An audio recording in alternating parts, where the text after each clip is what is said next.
In 1992, Joseph Walther created the social information processing theory, which dealt with how communication relationships can develop online as opposed to face to face.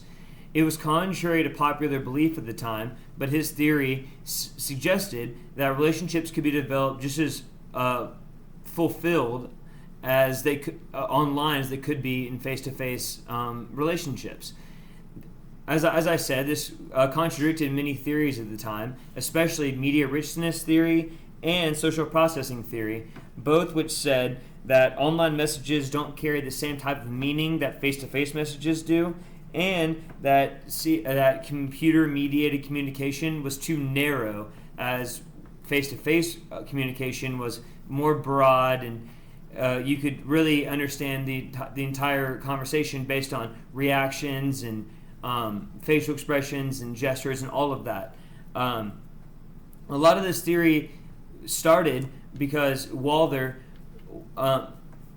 most communication at the time when he created this theory was the beginning of the internet time, when almost all communication online was text-based. Obviously, as time has gone on, technologies have expanded, and a lot of communication now online deals with videos and audio, but that wasn't available at the time. And so that's why his theory was controversial at the time. But throughout time, even though it was created in 1992, it is really lasted, because especially as technologies have increased. So some of the main ideas behind it was that people can create and forge close relationships online. And as I said, that was controversial for the time because people didn't think that was possible, because most communication was based on just emails and instant messaging.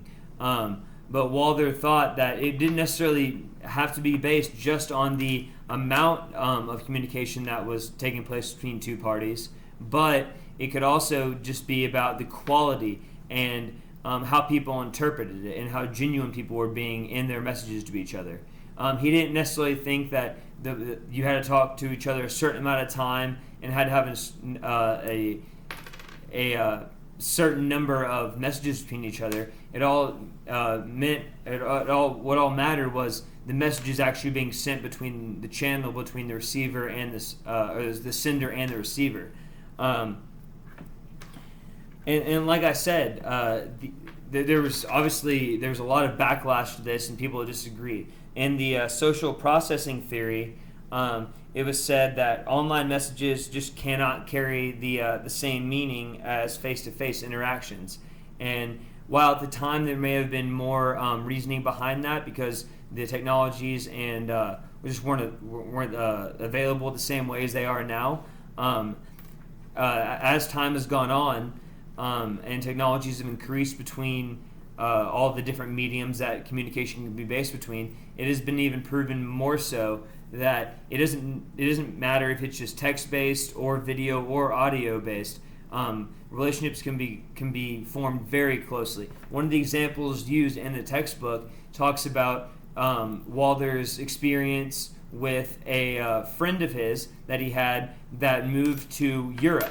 They had been friends for a short time before she moved to Europe, and excuse me, and but after they moved, their relationship, they didn't have face-to-face interaction anymore, or even one-on-one conversation anymore. But their interactions were based completely on Facebook posts.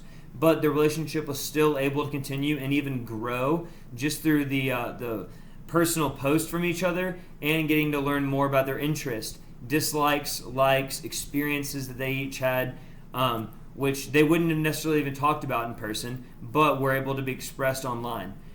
This is able to develop their relationship, but not just their relationship, many relationships. As time has gone on, and in 2019 now, many relationships, even close friendships and family relationships between people, exist primarily online, either through social media or just communication outlets, just as FaceTime, Skype, or just calling and texting, or even emailing. This has obviously changed a lot as time has gone on, but it has been proven over and over again that relationships can still exist and thrive over just computer-mediated communication and not just face-to-face relationships. And that's what social information processing theory is all about.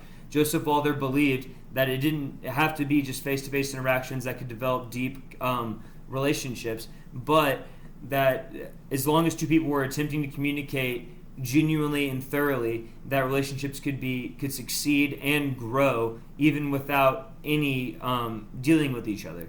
I believe this theory is incredibly important, especially in the time that we live in now, with communication changing rapidly and distance shrinking between people, just because, I mean, no one ever knows where they're going to be or where they're going to go, but we all know now that just due to the technologies available to us, relationships can start and prosper just through the communications available to us. And that's why I believe social information processing theory, created by Joseph Walther, is such an important theory and worth discussing. And that's why it has stood the test of time. And even though when it was first created, it was discarded by a lot of people, it is more important now than ever has been, and I believe it will continue to be so in the future.